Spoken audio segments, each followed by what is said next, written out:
ಇನ್ನು ದತ್ತಾತ್ರೇಯ ಹೊಸಬಾಳೆ ವಿರುದ್ಧವಾಗಿ ಸಿಎಂ ಸಿದ್ದರಾಮಯ್ಯ ಕಿಡಿಕಾರಿದ್ದಾರೆ. ಆರ್ಎಸ್ಎಸ್ನವರು ಮನುಸ್ಮೃತಿ ಮೇಲೆ ನಂಬಿಕೆಯನ್ನ ಇಟ್ಟವರು. ಅವರಿಗೆ ಸಂವಿಧಾನ, ಪ್ರಜಾಪ್ರಭುತ್ವದ ಮೇಲೆ ನಂಬಿಕೆ ಇಲ್ಲ. ದತ್ತಾತ್ರೇಯ ಹೊಸಬಾಳೆ ಹೇಳಿದಂತೆ ಅದು ಮಾಡಿರೋದಲ್ಲ. ಪಾರ್ಲಿಮೆಂಟ್ನಲ್ಲಿ ಚರ್ಚಿಸಿ ಸಂವಿಧಾನ ರಚನೆಯಾಗಿರೋದು. ದತ್ತಾತ್ರೇಯ ಹೊಸಬಾಳೆ ವಿರುದ್ಧವಾಗಿ ಸಿಎಂ ಸಿದ್ದರಾಮಯ್ಯ ಕಿಡಿಕಾರಿದ್ದಾರೆ. ಇನ್ನು ದತ್ತಾತ್ರೇಯ ಹೊಸಬಾಳೆ ಅವರು ಕೊಟ್ಟಿರುವಂತಹ ಹೇಳಿಕೆ ಏನು, ಅದಕ್ಕೆ ಸಿದ್ದರಾಮಯ್ಯ ಏನ್ ರಿಯಾಕ್ಟ್ ಮಾಡಿದ್ರು, ಬನ್ನಿ ನೋಡೋಣ. भारत के संविधान के प्रस्तावना में प्रियम्बल में दो शब्द जोड़े गए हैं, दो शब्द जोड़े हैं. हम सब लोगों को मालूम है सेक्युलरिज्म और सोशलिज्म के, वो प्रस्तावना में नहीं थे, पहले प्रियम्बल में नहीं थे. उन दो शब्दों को जोड़ा है. प्रियम्बल शाश्वत रूप से है. क्या सोशलिज्म के विचार आइडियोलॉजी के नाते क्या शाश्वत है भारत के लिए? सेक्युलरिज्म का शब्द संविधान में नहीं था, प्रस्तावना में जोड़ा है. विचार में होंगे सेक्युलरिज्म के, बाकी गवर्नमेंट पॉलिसीज में है, स्टेट पॉलिसी में है, वो अलग बात है. तो इन दो शब्दों को प्रस्तावना में जोड़ा. बाद में इसको निकालने के प्रयत्न हुआ नहीं है. तो क्या वो रहनी चाहिए प्रस्तावना में? ये विचार होना चाहिए. भारत ಅವರು ಆರ್ಎಸ್ಎಸ್ನವರು ಯಾವಾಗಲೂ ಕೂಡ ಮನುಸ್ಮೃತಿ ಮೇಲೆ ನಂಬಿಕೆ ಇಟ್ಕೊಂಡಿರೋರು. ಮನುಸ್ಮೃತಿ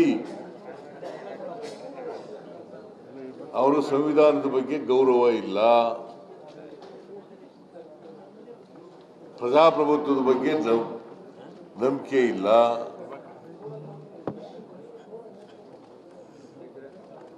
ಅವರು ಮತ್ತೆ ಸಂವಿಧಾನ ಬದಲಾವಣೆ ಆಗಬೇಕು, ಮನುಸ್ಮೃತಿ ಜಾರಿ ಬರಬೇಕು ಅಂತಕ್ಕಂಥ ಮನಸ್ಥಿತಿ ಇರ್ತಕ್ಕಂಥವ್ರು. ಅವರು ಅದು ಬಿಟ್ಟು ಇನ್ನೇನು ಹೇಳಕ್ಕಾಗತ್ತೆ? ಸಂವಿಧಾನ ಕಾನ್ಸ್ಟಿಟ್ಯೂಂಟ್ ಅಸೆಂಬ್ಲಿನಲ್ಲಿ ಚರ್ಚೆಯಾಗಿ ತೀರ್ಮಾನ ಆಗಿರ್ತಕ್ಕಂಥದ್ದು.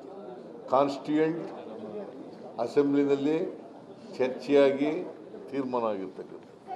ಬಾಬಾ ಸಾಹೇಬ್ ಅಂಬೇಡ್ಕರ್ ಅವರು ಇದರ ಅಧ್ಯಕ್ಷರಾಗಿ ರಚನೆ ಮಾಡಿರ್ತಕ್ಕಂಥದ್ದು. ಅದ್ರ ಮೇಲೆ ಚರ್ಚೆ ನಡೆದಿದೆ.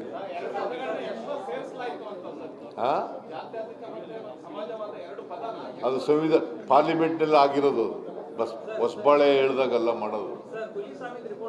ಪಾರ್ಲಿಮೆಂಟ್ನಲ್ಲಿ ಚರ್ಚೆಯಾಗಿ ಅದು ಅಮೆಂಡ್ಮೆಂಟ್ ಆಗಿರೋದು. ಇನ್ನು ದತ್ತಾತ್ರೇಯ ಹೊಸಬಾಳೆ ಹೇಳಿಕೆಗೆ ಗೃಹ ಸಚಿವ ಪರಮೇಶ್ವರ್ ಕೂಡ ತಿರುಗೇಟನ್ನ ಕೊಟ್ಟಿದ್ದಾರೆ. ಭಾರತದ ಪರಿಸ್ಥಿತಿ ಅರ್ಥ ಮಾಡಿಕೊಂಡು ಜಾತ್ಯತೀತ ಪದ ಬಳಕೆಯಾಗಿದೆ. 1950ರಿಂದ ನಾವು ಪಾಲನೆ ಮಾಡ್ಕೊಂಡು ಬಂದಿದ್ದೀವಿ. ಏಕಾಏಕಿಯಾಗಿ ಇಂತಹ ಪದವನ್ನ ತೆಗಿಬೇಕು ಅಂತ ಹೇಳೋ ಸರಿಯಲ್ಲ. ಹೊಸಬಾಳೆ ಹೇಳಿರೋದು ಈ ಸಂದರ್ಭದಲ್ಲಿ ಸಮಂಜಸವಲ್ಲ. ವಿವಿಧತೆಯಲ್ಲಿ ಏಕತೆ ಅನ್ನೋದನ್ನ ಅರ್ಥ ಮಾಡ್ಕೊಳ್ಬೇಕು. ಸಂವಿಧಾನದಿಂದ ಜಾತ್ಯತೀತ ಪದ ತೆಗೆಯಲಿ ಅಂತ ಹೇಳಿದ್ದಕ್ಕೆ ಕಿಡಿಕಾರಿದ್ದಾರೆ ಗೃಹ ಸಚಿವ ಡಾಕ್ಟರ್ ಜಿ ಪರಮೇಶ್ವರ್. ಭಾರತದ ಪರಿಸ್ಥಿತಿಯನ್ನ ಅರ್ಥ ಮಾಡಿಕೊಂಡು ಜಾತ್ಯತೀತ ಪದ ಬಳಕೆಯಲ್ಲಿ ಇದೆ ಅಂತ ಹೇಳಿದ್ದಾರೆ.